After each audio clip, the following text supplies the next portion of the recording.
Salut à tous, moi c'est Merlin et aujourd'hui je tiens officiellement à lancer la toute première vidéo qui va me permettre sur une certaine période de vous développer exactement le contenu de ce qui m'a poussé à lancer officiellement cette page ici.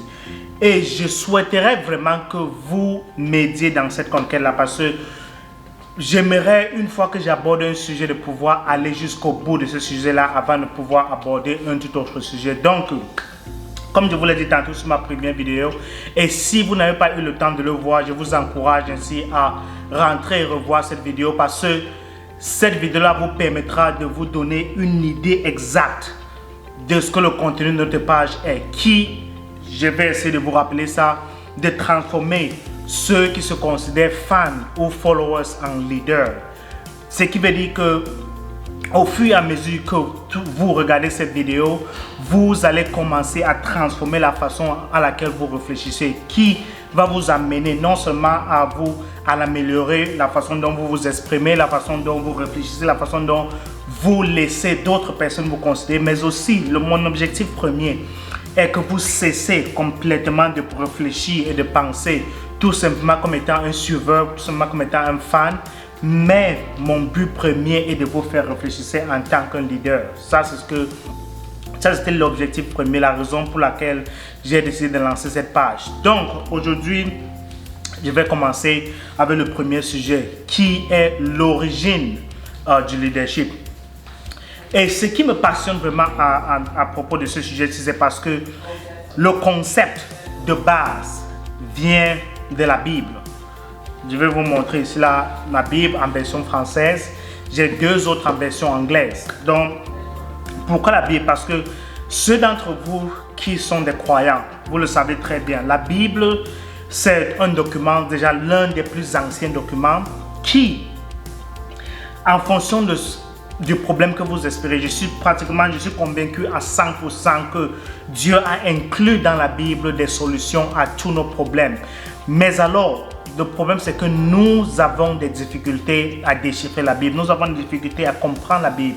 Nous avons des difficultés à appliquer la Bible. Pourquoi? Parce que le contexte dans lequel la Bible a été écrite beaucoup d'années auparavant n'est plus le même contexte, premièrement. Et deuxièmement, c'est que la langue originale dans laquelle la Bible a été écrite n'est plus la même langue que nous parlons aujourd'hui. Ce qui veut dire que certains mots qui avait été utilisé au départ pour écrire certaines de ces révélations, certaines de ces histoires, ne sont plus les mêmes mots que nous utilisons aujourd'hui. Et aussi, la langue française ou la langue anglaise ont beaucoup changé. Ce qui veut dire que ce que les écrivains ont fait au départ, c'était de prendre ces mots-là qui étaient au départ l'hébreu pour l'Ancien Testament et le grec pour le Nouveau Testament. Tout ce qu'ils ont fait, c'est de prendre certains de ces mots-là et de les transformer. Et ce qu'ils ont essayé de faire, c'est d'essayer de rapprocher le plus possible les explications de ces mots-là en hébreu aux explications en français ou en anglais. Donc, c'est ce que je vais essayer de faire pour l'instant. Mais il y a beaucoup d'autres choses que je vais couvrir. Mais pour l'instant, je vais juste aller à l'essentiel, c'est-à-dire introduire le sujet que nous allons développer au courant de ces entretiens, si que vous et moi nous ayons. Donc, premièrement, je vais vous montrer l'origine du mot leadership. Donc, suivez-moi dans un seul instant. Comme je vous le disais tantôt, aujourd'hui, officiellement, je lance avec vous le tout premier, je vais dire, sujet ou toute première vidéo qui, en fait, introduit le sujet du leadership en fonction des principes bibliques. Puisque c'est la raison pour laquelle ce sujet de leadership m'a vraiment attiré ou me tient à cœur et je tiens au courant à travers cette vidéo aussi partager un peu de mon expérience et ce que j'ai appris à travers toutes ces vidéos aussi ce que j'ai appris de mon mentor. Non, je tiens à faire d'abord un petit rappel.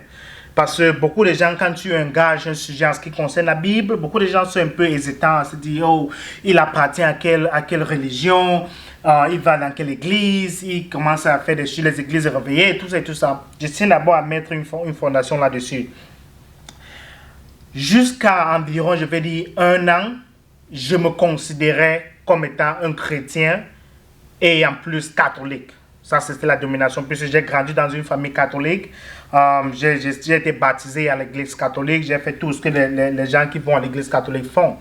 Mais du moment où j'ai commencé à apprendre à être exposé à un certain nombre d'informations, je me suis donc rendu compte que vraiment le message ou la façon dont le message est délivré dans certaines religions, ou je veux dire pour être plus spécifique dans l'église catholique, ne sied pas ou ne convient pas exactement à l'origine ou au but que Dieu avait au départ quand il créait les humains et de surcroît toute la planète. Donc je ne me considère plus comme catholique. J'ai cessé d'aller à l'église catholique. J'ai cessé d'être part à une religion, quoi que ce soit. Donc je ne me considère plus comme un chrétien, je veux dire cela. Je me considère tout simplement comme étant un citoyen du royaume de Dieu, parce que c'était son intention au départ. L'intention n'était pas de créer des chrétiens ou quoi que ce soit, puisque c'est ça qui en fait crée des divisions dans le monde aujourd'hui. Donc déjà, je tiens à vous rappeler, la Bible n'est pas un livre qui parle d'une république. Je tiens à ce que ce soit vraiment clair entre vous et moi. La Bible n'est pas à propos d'une république. La Bible n'est pas à propos d'une démocratie. La Bible n'a rien à voir avec une démocratie. Ce n'est pas un système démocratique. Parce que la raison pour laquelle nous avons des grosses difficultés à comprendre la Bible, c'est parce que nous avons été éduqués, nous avons grandi dans un environnement démocratique. Pourtant, la Bible n'a rien à voir avec le système démocratique. La Bible est en quelque sorte à propos d'un royaume. Plus Dieu est un roi du royaume des cieux. Donc la Bible, c'est à propos d'un royaume, d'un roi et de la famille royale. Ça, c'est pour mettre ça dans un terme le plus simple possible. C'est en quelque sorte ce qui résume la Bible en quelque sorte. Et j'aurai le temps de vous expliquer ça et en allant dans un peu plus de détails. Donc, allons directement dans le vif du sujet. Si vous ouvrez dans votre Bible, pour ceux d'entre vous qui ont la Bible, et vous allez dans le premier livre, nous allons commencer dans le premier livre qui est le livre de la Genèse, et vous allez au chapitre 1, verset 26. Et je vais lire avec vous exactement ce que Dieu a dit à ce moment-là, quand il créait l'univers, et il a donc décidé de créer l'espèce humaine. Je vais lire exactement ce que Dieu a dit. Et la Bible dit, puis Dieu dit, faisons l'homme à notre image, selon notre ressemblance, et qu'il domine sur les poissons de la mer, sur les oiseaux du ciel, sur le bétail, sur toute la terre et sur tous les reptiles qui rampent sur la terre. Donc, ça c'était l'origine première, ça c'était le but de la création de l'homme. Je lis encore. Faisons l'homme à notre image, selon notre ressemblance, et qu'il domine sur les poissons de la mer, sur les oiseaux du ciel, sur le bétail, sur toute la terre et sur tous les reptiles qui rampent sur la terre. Le mot dans ce verset, c'est le mot sur lequel je vais m'apaiser, est le mot domine. Puisque ça, c'est la raison principale pour laquelle Dieu t'a créé, toi et moi. Le mot est celui de dominer sur les oiseaux, les reptiles, les animaux et tout ce qui rampe sur la surface de la terre. Ça, c'est la raison pour laquelle Dieu a créé l'homme. Si vous regardez bien dans ce verset, ça ne parle pas d'église, ça ne parle pas de prière, ça ne parle pas d'aller prêcher, ça ne parle pas du ciel, ça ne parle de rien du tout, rien de ces choses-là n'est mentionné.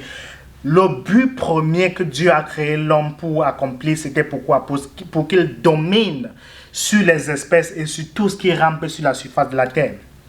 Voici donc où je veux attirer votre attention et je tiens à ce que vous preniez suffisamment d'attention. L'Ancien Testament, c'est un beaucoup comprend, je prends 55 livres.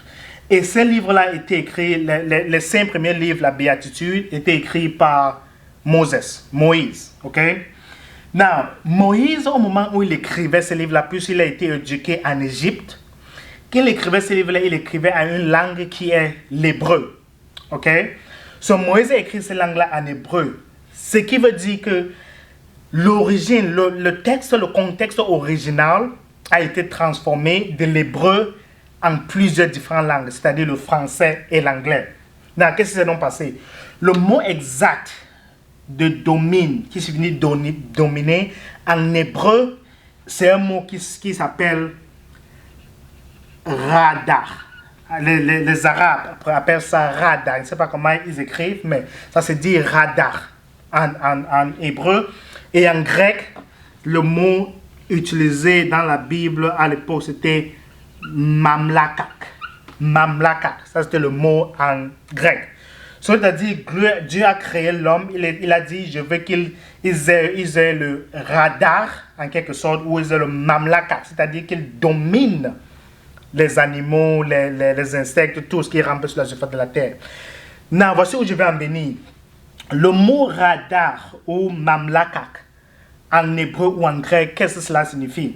Ça signifie quoi? Diriger.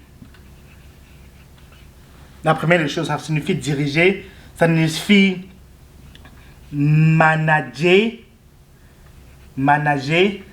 ça signifie contrôler, diriger, manager, contrôler. C'est-à-dire en anglais, to lead, to manage, to control. Ou je peux m'ajouter supervise, superviser. Qu'est-ce que je veux donc par là dire? Que l'origine première, le but premier que Dieu a créé l'homme, que Dieu t'a créé toi et m'a créé moi, c'était pour diriger. C'était pour avoir une autorité. Je vais aussi ajouter ça, to have authority, c'est-à-dire pour avoir l'autorité au-dessus de toutes ces espèces-là qu'il a, c'est-à-dire la terre, et de toutes ces autres espèces-là que j'ai citées, j'ai lu dans la Genèse chapitre 20, verset 26.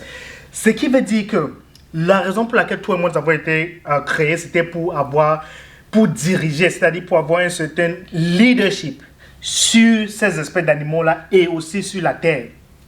Je tenais à vraiment toucher à ce sujet-là pour que vous puissiez comprendre l'essence du mot leadership. Parce que beaucoup d'entre nous, une fois que tu parles du mot to lead ou pour diriger, le leadership en quelque sorte, les gens pensent à ce que tu fais. Ce n'est pas une position que tu as ou que tu occupes qui te donne une position de leadership. Le leadership, c'est en nous-mêmes. C'est-à-dire, chacun d'entre nous, toi et moi, c'est inné entre nous. Nous sommes nés pour diriger. We were born to lead. Et ça, c'est la raison pour laquelle, à chaque fois, quand quelqu'un exerce une domination sur toi, ça te gêne beaucoup. Tu es très gêné ou menacé quand quelqu'un essaye de te diriger, de te donner des ordres, de te menacer. Et si tu te rappelles bien, peu importe où tu travailles, dans ton boulot, peu importe ce que tu fais, quand ton boss essaie de te manipuler, essaie de te donner des ordres, essaie de te dire, va faire cela, il te donne des ordres de n'importe comment, toi, tu te sens toujours menacé. Il y a toujours cet instinct-là dans l'intérieur de toi et c'est inné en chacun de nous, qui fait que nous sommes nés pour diriger, nous sommes nés pour avoir une autorité, nous sommes nés pour avoir une certaine domination. Je peux aussi ajouter la dominer. Ça veut aussi dire dominer directement, pour dominer notre je vais dire quoi, puisque je maîtrise très bien ce truc-ci en anglais, mais en français, je vais essayer de traduire d'abord dans ma tête.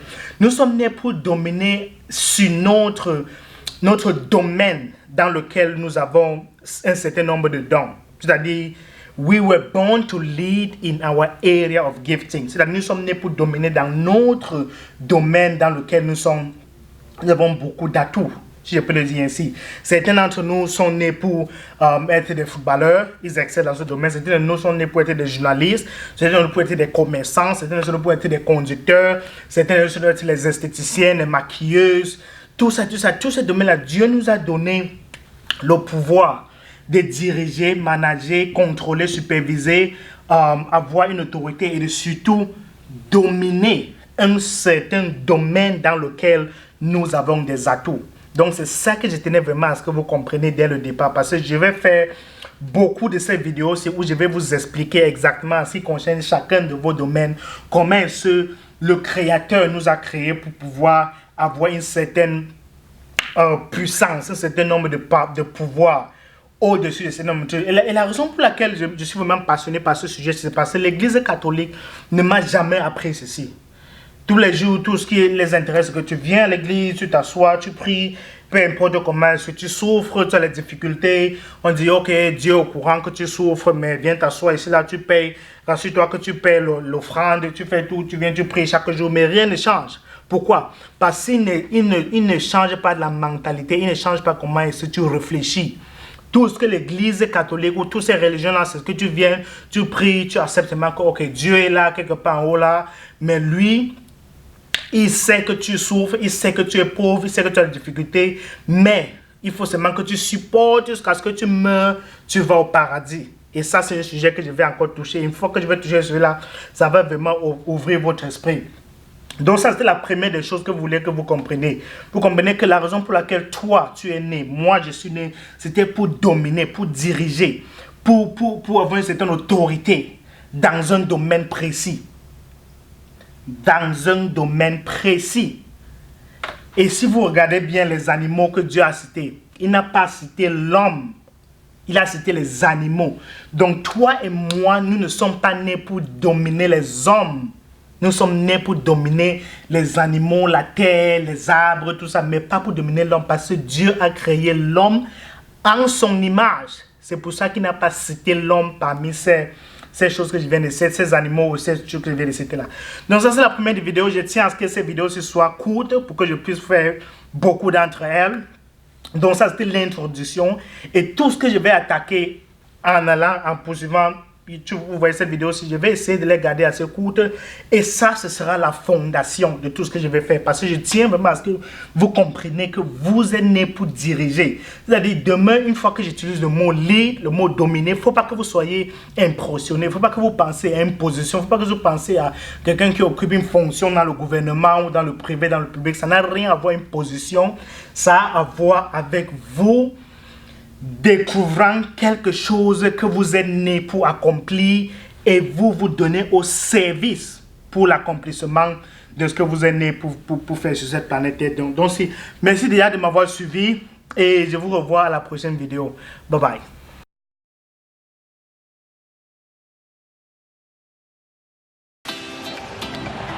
Merci déjà de nous avoir suivis. J'espère que tu as trouvé cette vidéo très intéressante. Je t'invite par ailleurs à considérer t'abonner à chacune de nos pages. Je pense ainsi à Facebook, Instagram et surtout de YouTube pour que la prochaine fois, dès que nous avons une nouvelle vidéo, tu sois parmi les premiers à être notifié.